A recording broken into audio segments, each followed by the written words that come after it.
কারণ আল্লাহওয়ালাদেরকে ধরার উদ্দেশ্য কি? আল্লাহওয়ালাদেরকে ধরার উদ্দেশ্য হলো তার হাতে যে আলোর মশাল আছে, সে যে আলোর গতিতে চলতেছে, যে আলো হাতে নিয়ে যেই নূরের মধ্যে চলতেছে, আমারও সেই আলো দরকার। আমি যদি তার আসল ধরি, তার পিছু ধরি, তো তার কাছে যে আলো আছে সেই আলো আমিও পেয়ে যাব। সুবহানাল্লাহ, ঠিক কিনা? এই জন্য পৃথিবীতে যত আল্লাহওয়ালা আছে, আল্লাহওয়ালাদের পথ ধরলে তাদের ভিতরে যে নূর আছে, এই নূরটা আমিও পেয়ে যাব, ঠিক কিনা?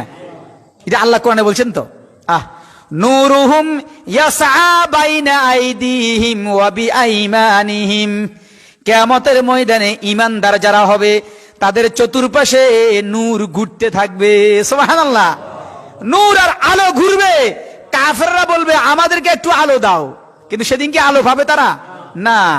তাহলে আমাদের নূর দরকার আছে না নাই? যে যত বড় আল্লাহওয়ালা, তার ঈমানের আমলের নূর তত বেশি। আপনি তার সাথে তার সঙ্গ ধরবেন, তার সাথে সম্পর্ক স্থাপন করবেন, তার লেগাম ধরবেন, তার আসল ধরবেন, তার সাথে সম্পর্ক স্থাপন করবেন, তো সেই নূরে আপনিও নূরান্বিত হবেন, সেই আলোয় আপনিও আলোকিত হবেন। তো মালাইদির হুজুরের সাথে যতজনে তার সেই আঁচল ধরেছে, তার পদাঙ্ক অনুসরণ করেছে, তারা কি বেনামাজি হয়েছে, নামাজি হয়েছে? এই জন্য পৃথিবীতে যত আল্লাহওয়ালা আছে,